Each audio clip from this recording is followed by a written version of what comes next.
journal vous est offert par le FPI, Fonds des promotions de l'industrie, votre partenaire privilégié pour la réussite de vos projets.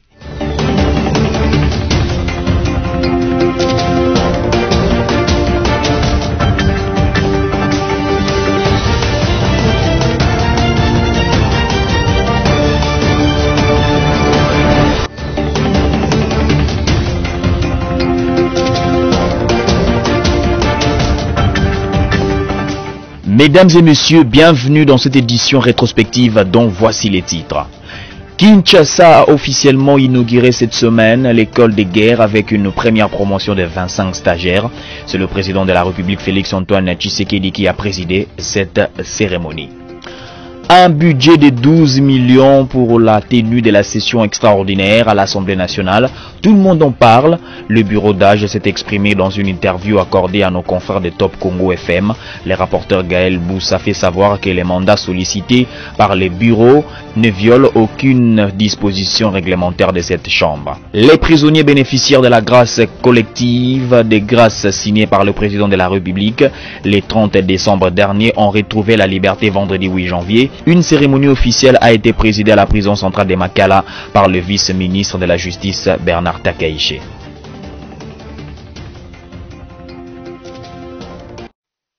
C'est le chapiteau de la Cité de l'Union africaine qui a été choisi pour contenir ce nombre impressionnant de députés nationaux et personnalités politiques qui ont répondu favorablement à l'appel du président de la République pour la composition de l'Union sacrée de la nation. Ils étaient à 309, ces élus du peuple rassemblés ce dimanche dans ce cadre féerique de la Cité de l'Union africaine à l'invitation du chef de l'État. Lors de son entrée, le garant de la nation a eu droit à une standing ovation.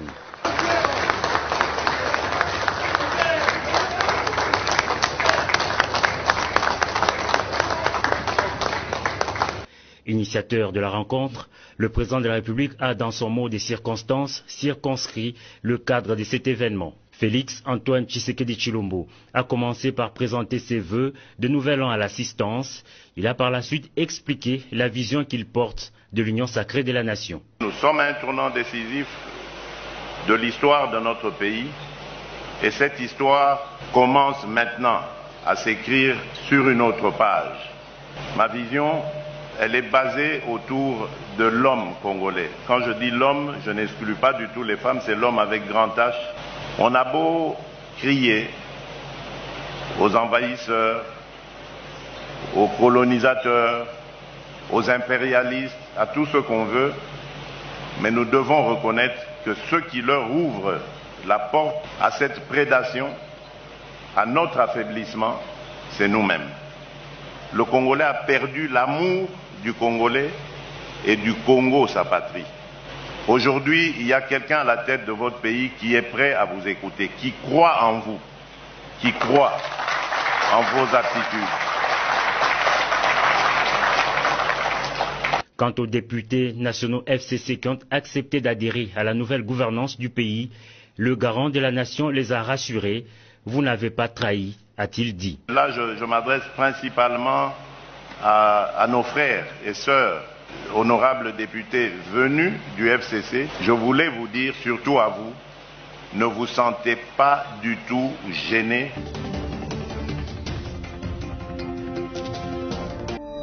À 1958, alors qu'un vent nouveau de liberté soufflait sur les continents africains, il s'était tenu à Accra, capitale ghanéenne, un forum sur l'indépendance et l'unité du continent. Interdit de tout déplacement en dehors du pays, Joseph Kasavubu, président de l'Alliance des Bas-Congo à Bako, se faisait représenter à ses assises par Gaston Diomi. Ces derniers avaient donc choisi la date du 4 janvier 1959 pour rendre compte aux militants de leur formation politique des résolutions du dit forum. Initialement prévu à la place Imka dans la commune de Kalamou, l'administration belge laisse planer un flou sur l'autorisation de ce meeting. Une situation qui nourrit une nervosité ponctuée d'incertitude dans les chefs de militants de l'Abako qui à leur tour vont lyncher l'administrateur belge venu leur annoncer le report du dit rassemblement. Le club noir de Léopoldville perd par 3 buts contre 1. Le supporter débordé des rages au sortir du stade croise alors les mécontents des Labako, provoquant ainsi une révolte populaire et sociale spontanée qui, 18 mois après, deviendra le déclic de l'indépendance du Congo belge. Ces émeutes dureront 3 jours, 49 personnes seront tuées selon l'administration coloniale et 300 autres arrêtés, parmi lesquels les cadres de l'Alliance des Bas-Congo. 62 ans après, le pays commémore encore ses héros dans un contexte politique marqué par une instabilité de certains acteurs de premier rang et certaines institutions. C'est cette date-là qui avait marqué un tournant décisif pour l'avenir de notre pays. Le peuple, ce jour-là, avait décidé de prendre sa destinée à main. Rappelez-vous que c'était des militants de l'Abako et des supporters de Vita qui avaient en tout cas haussé les tons, qui avaient provoqué ces manifestations pour que finalement nous ayons cette indépendance en 1960. Tout avait commencé plutôt le 4 janvier 1959. Donc c'est une date qui a déclenché le début de l'autonomie du peuple congolais. Il faut que l'État puisse extrapoler l'importance de la date d'aujourd'hui. Parce que ce qui a marqué ces événements était en quelque sorte une conscience collective, une prise de conscience collective. Les Congolais de l'époque ont compris qu'ils devaient se réapproprier ou s'approprier leur propre histoire afin de bâtir leur propre destin. Donc c'est dans cette optique de choses que nous pensons que l'État, à travers l'éducation nationale, nous devons faire un effort de manière à ce qu'on puisse inculquer à nos enfants cette conscience collective qui doit être traduite par une discipline et l'implication de chaque citoyen congolais pour l'édification de cet État que nous voulons tous prospère, démocratique et en état de droit. Le président de la République démocratique du Congo, Félix Tshisekedi, a inauguré ce mardi 5 janvier 2021 l'école des guerres de Kinshasa au centre supérieur militaire situé dans la commune d'Ngalima.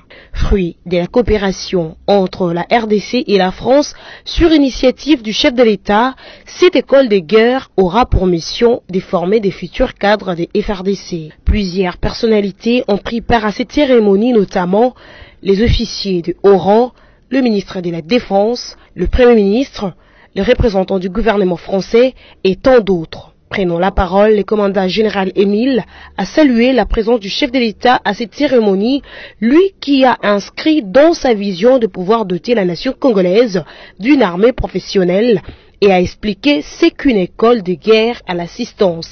À son tour, l'ambassadeur français, satisfait, s'est dit content de pouvoir participer à cet événement. Il a par ailleurs expliqué l'importance de la création de cette école qui n'est autre que renforcer l'armée congolaise. Il s'y est de noter qu'en Afrique centrale, il n'y a que 2 écoles de guerre, une au Cameroun et une autre en RDC. La session extraordinaire s'est ouverte ce mardi 5 décembre 2021 à l'Assemblée nationale de la République démocratique du Congo. C'est Christophe Mosso, président du bureau d'âge de cette chambre du Parlement, qui a donné les go des travaux. Cette session extraordinaire va s'étendre sur un mois, soit du 5 janvier au 3 février prochain. Dans un communiqué publié dimanche dernier, le rapporteur de la Chambre basse du Parlement, Gaël Boussa, avait fait savoir que cette session extraordinaire allait s'atteler sur plusieurs matières. Il s'agit notamment de la poursuite de l'examen de la pétition à charge d'un membre du bureau de Mabunda, l'élection et l'installation du bureau définitif de l'Assemblée nationale et le contrôle parlementaire. Cependant, une incidence à noter au cours de cette plénière, les députés du Parti du Peuple pour la Reconstruction et la Démocratie PPRD, Didier Manara, a tenté de perturber la plénière de ce jour après la lecture de l'ordre du jour. Malgré cela, la plénière a poursuivi son cours normal. Notez également que le président Mbosso a également présenté ses condoléances à l'égard de tous ses collègues décédés. Ici est de signaler que la Cour constitutionnelle avait prorogé le mandat du bureau d'âge pour la gestion des affaires courantes de l'Assemblée nationale jusqu'à l'installation du bureau définitif de cette institution. L'ancienne première dame de la République démocratique du Congo, Marie-Olive Lembi Kabila, a, dans un message, éclairé l'opinion publique à propos d'une probable expatriation de son mari, le sénateur à vie Joseph Kabila Kabange. On n'a même pas d'autre part où aller, on n'a que notre beau pays, ici, le Congo. Nous sommes ici et nous resterons ici jusqu'à la mort, a lancé l'ex-première dame à ses détracteurs. Il est important de noter que depuis quelque temps, plusieurs sources indiquent que l'ancien couple présidentiel compterait s'exiler dans un pays plus confortable pour éviter de probables poursuites judiciaires. L'opinion se souviendra que Joseph Kabila Kabange se trouve actuellement dans la province du Haut-Katanga depuis plus de 3 semaines passées, après avoir quitté Kinshasa pour le Lualaba avant de rejoindre le Lubumbashi. Dans des interviews accordées à BCTV, ces différents acteurs politiques ne parlaient pas les mêmes langages. Les secrétaires permanents adjoints du Parti du Peuple pour la Reconstruction et la Démocratie, PPRD, Ferdinand Kambere qualifie la nomination par le président de la République Félix Tshisekedi du sénateur Bahati Lukwebo comme informateur, comme une distraction et du désordre. Alors qu'un Premier ministre est en fonction, en tout cas nous ne sommes pas au début de la législature, il y a déjà un gouvernement. Et le Premier ministre, nous ne sommes pas dans les cas où il a été démis par une motion de censure, par exemple, ou de défiance. Alors il n'est pas normal qu'en même temps, on ignore tout ça, au mépris de la Constitution, pour nommer un informateur. Tout le monde censé, normal, est en train de dénoncer cet état de choses.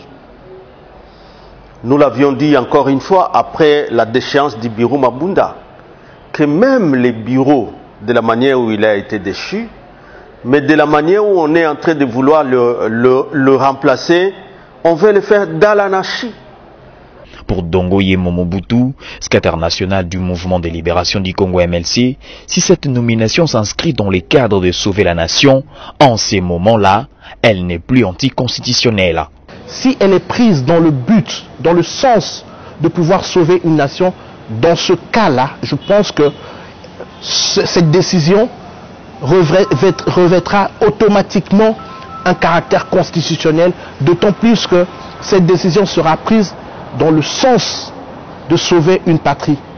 Par contre, Alain Bolodjoa, coordonnateur de la nouvelle classe politique de l'opposition, s'interroge sur les objectifs poursuivis par le président de la République, Félix Tshisekedi. Dès lors que l'on sait qu'il y a un Premier ministre qui a été nommé sur base d'une majorité, entre guillemets. Et cette majorité, jusqu'à preuve du contraire, n'a pas encore basculé.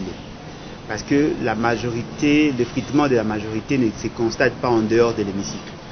Les regroupements politiques doivent faire la déclaration d'avoir quitté l'ancienne majorité pour que l'on constate qu'effectivement, on doit nommer un informateur pour dégager une nouvelle coalition. Tant que cela n'a pas été fait, eh bien, nous sommes plus dans les supputations. Rien d'officiel n'est pris jusque-là. Pour rappel, c'est le 31 décembre 2020 que le chef de l'État Félix Tshisekedi a nommé le sénateur Bahati Lukwebo comme informateur. Il a la mission d'identifier la nouvelle majorité parlementaire après la fin de la coalition. FCC. Cash.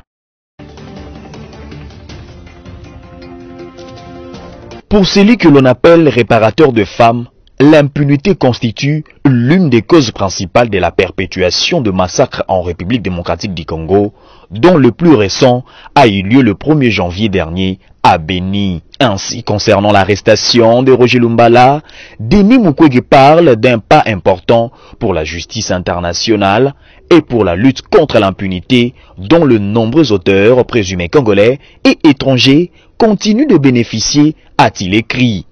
Il félicite ainsi les parquets national antiterrorisme de Paris d'avoir initié cette première mise en examen prononcée dans le cadre du rapport mapping de l'ONU concernant les graves violations des droits de l'homme et du droit international humanitaire commises en RDC entre 1993 et 2003. Le président national des rassemblements congolais pour la démocratie nationaliste RCDN, Roger Lumbala, a été arrêté à Paris le 29 décembre 2020 par l'Office central de lutte contre les crimes de l'humanité, OCLCH. Il a été mis en examen le samedi 2 janvier pour participation à un groupement formé en vue de la préparation des crimes de guerre et complicité des crimes et guerres. L'ancien chef de guerre était traqué depuis plusieurs années par l'Office central de lutte contre les crimes contre l'humanité. Il a été en 2013 vice-président du mouvement rebelle M23. Il était soupçonné par les Nations Unies des massacres des civils, des viols, des tortures, des cannibalismes et des pillages. Foner ne fait pas assez là-bas. Déjà dans la capitale économique de la province du Haut-Uélé, nous sommes à Ouacha, la société qui paye régulièrement ce qu'elle doit payer pour ses engins et même les autres opérateurs économiques qui payent. Et c'est cette société qui entretient les routes alors que le Foner reçoit ce qu'il doit recevoir mais ne restitue pas ce qu'il faut en totalité à la province. Et ça pose un problème de développement sérieux, surtout dans le domaine des infrastructures. C'est comme ça que nous avons demandé au Premier ministre de voir un peu la question avec les autorités des Foner pour que ces fonds puissent effectivement appuyer la province dans l'entretien des routes au niveau provincial. Et nous avons également échangé sur la question qui concerne la justice, le fonctionnement de la justice. Il y a absence de magistrats, carence. Vous avez une grande province du Haut-Uélé avec 6 territoires, plus la ville d'Issiro, où au niveau du parquet des grandes instances, vous avez un seul magistrat.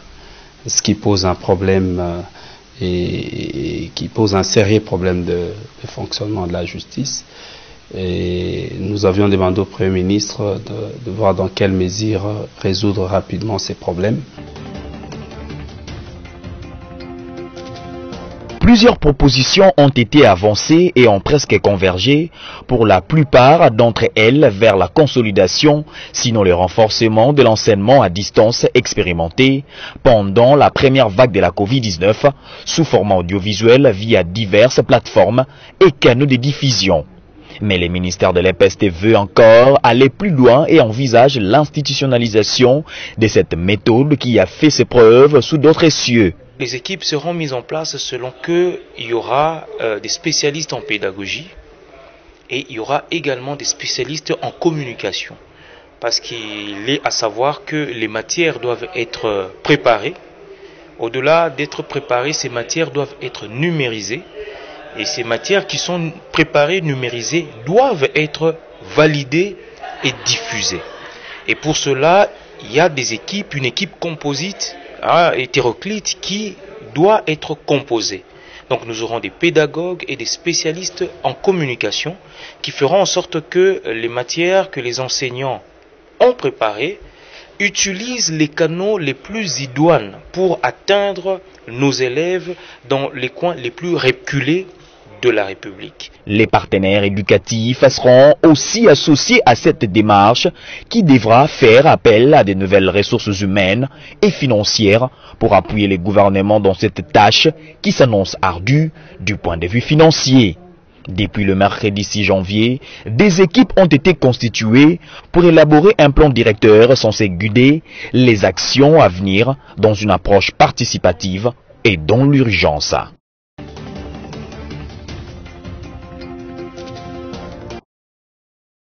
Alors que le pays fait face à une augmentation fulgurante des cas de la pandémie du coronavirus, le ministre d'État, ministre de l'EPST, Willy Bakonga, demeure sur plusieurs fronts pour sauver l'éducation des enfants. C'est dans ces cadres qu'il a rencontré son collègue de la communication et médias, David Jolino Makelele, pour étudier la possibilité d'une reprise des enseignements sur les chaînes de télévision et radio nationales. L'objectif de la rencontre était de chercher l'accompagnement du ministère de la Communication afin que les enfants congolais ne soient pas sacrifiés. Vous savez, les enfants, c'est ce que nous avons de plus précieux dans la vie.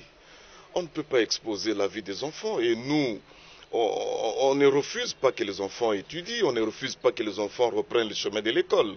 Mais quand les indicateurs, quand les paramètres, n'est-ce pas, de la santé nous montrent qu'on ne peut pas oser, on ne peut pas prendre ces risques-là, d'exposer nos enfants à la maladie, nous ne pouvons pas suivre ce que les parents disent, puisque demain, ils vont encore nous condamner. Pourquoi on a remis les enfants, n'est-ce pas, sur le chemin de l'école? Pour le ministre d'État en charge de la communication, David Jolino Makelele, son collègue a bien réfléchi parce que le danger est là. Le sens de la démarche de mon collègue ministre de l'EPST et qui a bien réfléchi à cette problématique parce que le danger est là. Le danger, il est immense, et ce d'autant plus que les enfants sont souvent asymptomatiques, c'est-à-dire que quand ils sont contaminés, ils ne montrent pas les signes de la contamination comme le font les adultes. Et donc, ils sont un vecteur de contamination extrêmement important. Il y en a beaucoup qui sont atteints dans leur foyer, dans leur famille, sans savoir que ça peut venir des élèves, des enfants qui ont été contaminés eux-mêmes à l'école.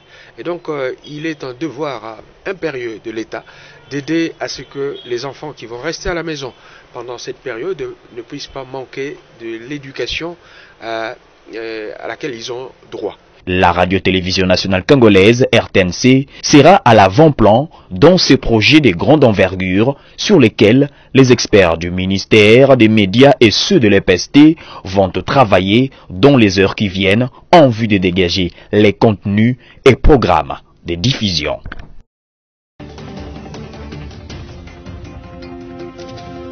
La polémique sur les attributions du bureau d'âge défraye les chroniques politiques et juridiques en République démocratique du Congo. Face à cette situation, Ferdinand Kambere, secrétaire permanent adjoint du Parti du Peuple pour la Reconstruction et la Démocratie, éclaire la lanterne. Un bureau d'âge, le règlement intérieur, ceux qui l'ont peuvent lire l'article 31, l'avant-dernier alinéa, parle d'un doyen des membres de l'Assemblée nationale qui doit présider la séance lorsque tous les membres du bureau sont mis en accusation. Et que donc ce bureau, le doyen d'âge est assisté par les deux moins âgés des membres de l'Assemblée nationale. Mais vous avez suivi qu'il y a quand même un arrêt qui a été rendu par la Cour constitutionnelle, je ne sais pas à quelle qualité, et que la Cour constitutionnelle, elle a défini des matières qui ne sont même pas dans les règlements intérieurs pour un bureau provisoire. Donc, vous voyez bien qu'il y a une volonté de vouloir mener le pays dans l'anarchie, dans le chaos, où on ne respecte pas nos textes, pour que de cette anarchie, on crée un désordre total qui n'est pas au bénéfice de la population. S'agissant de l'amalgame qui règne entre le pouvoir de l'Assemblée nationale et de la Cour constitutionnelle, Ferdinand Kambere recadre l'opinion sur cette question. Un règlement intérieur de l'Assemblée nationale, en vertu de la séparation de pouvoir, est exécuté par l'Assemblée nationale, ce n'est pas exécuté par la Cour constitutionnelle. Parce que dès lors que le bureau provisoire, à la session extraordinaire inaugurale, finit de faire adopter son règlement intérieur, il le renvoie à la Cour constitutionnelle pour que la Cour constitutionnelle, c'est en vertu de l'article 20 aussi de ce règlement, examine simplement la conformité de ce règlement à la Constitution. Il n'est pas autorisé à la Cour constitutionnelle d'ajouter des matières dans ces règlements-là, ni de diminuer d'autres. C'est juste examiner. À cela s'ajoute le budget de la session extraordinaire. Tenez, c'est dans un courrier datant du 29 décembre adressé à Sylvestre Ilunga Ilonkamba que Christophe Mbosonkodia a transmis pour disposition. les budgets de la session extraordinaire qui se chiffrent à 12 millions de dollars américains. Selon le bureau d'âge de l'Assemblée nationale, ce budget est prévu pour vider la pétition engagée contre les questeurs adjoints du bureau déchu et organiser les élections des membres du nouveau bureau définitif.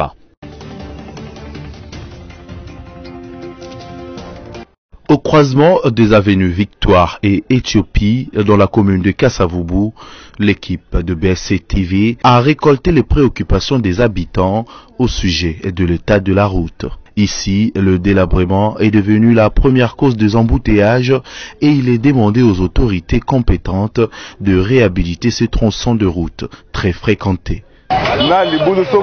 Ce qui est à la base des embouteillages, c'est les délabrements que vous voyez en face de vous et le parking créé là. Nous demandons aux autorités de réfectionner la chaussée et nous signalons que le bourgmestre passe tous les jours par ici et on se demande s'il fait le rapport à sa hiérarchie.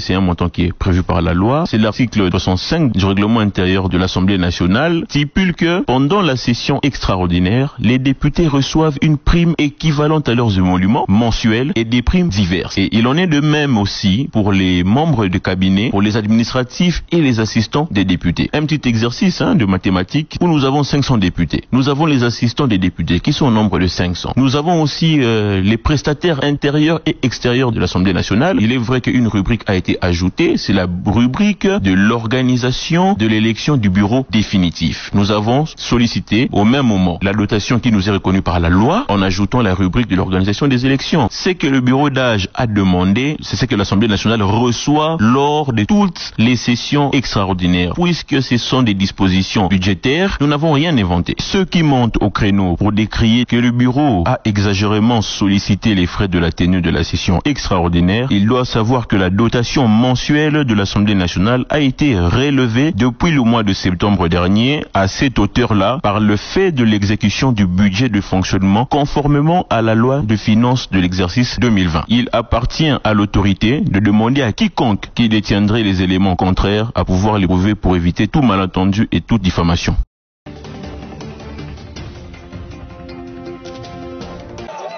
C'est à la prison centrale de Makala que s'est déroulée ce vendredi 8 janvier 2021 la cérémonie de libération de condamnés dans l'affaire de l'assassinat de l'ancien président Mouzé Laurent Désiré Kabila. Au total, 22 personnes ont retrouvé la liberté. De cris de joie, de pleurs et de chansons ont été entonnés pour accueillir ces prisonniers. Nous avons constaté qu'il a beaucoup souffert.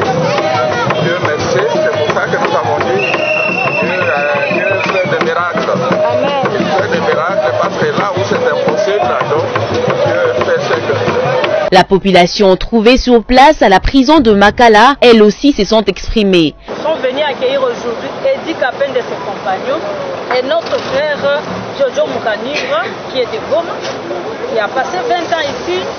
Quand on l'a arrêté, il avait à peine 20 quelques années. Aujourd'hui, il sort avec 40 quelques années. Il y a 20 ans de sa vie qui a été gelée dans un frigo. Mais aujourd'hui, le président Félix a décidé de geler cette vie. Et aujourd'hui, Jojo, Edi Kapen et compagnie vont retrouver leur vie. Nous disons merci et longue vie au président Félix Antoine Tshisekedi. Immense joie de voir mon papa Georges Mangasaleta injustement incarcéré pendant 20 ans. Donc 20 ans de prison injustement. Il était en Europe, il y a eu incendie par rapport à l'assassinat de notre président Laurent Désiré Kabila. Étant donné qu'il était le directeur des services de renseignement de ANR, il était bon, selon les jugements avec les injustes, ils ont jugé bon de le mettre ici incarcéré ici à la prison. Aujourd'hui, vraiment, grâce à l'amnistie accordée par le président de la République, Fachi Benton, je crois que je suis très content encore de voir mon papa en vie. Par ailleurs, les leaders du mouvement lumumbiste progressiste MLP en sigle Franco Diongo n'a pas manqué de mots. Aujourd'hui, par ordonnance présidentielle, bien qu'ils ont été amnistiés, les chefs d'État viennent de signer l'ordonnance présidentielle. Je remercie les chefs de l'État pour l'aboutissement pas de cette démarche. C'est pourquoi je suis venu moi-même pour prendre nos frères qui ont été amnistiés et qui ont été graciés par le chef de l'État.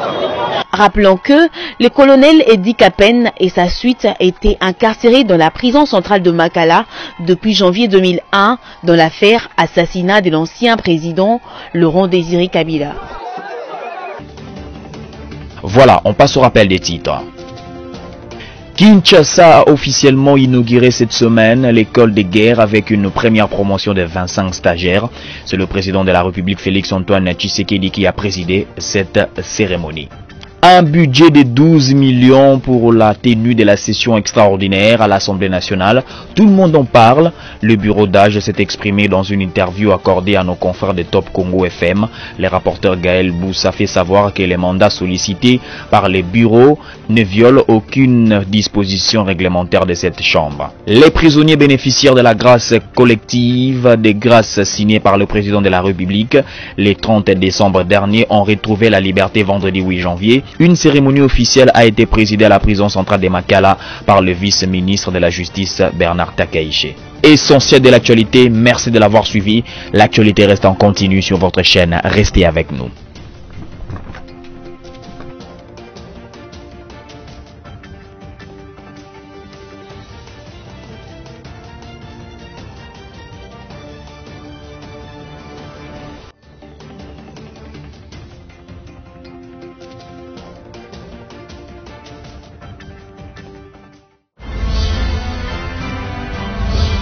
Ce journal vous a été offert par le FPI, Fonds des promotions de l'industrie, votre partenaire privilégié pour la réussite de vos projets.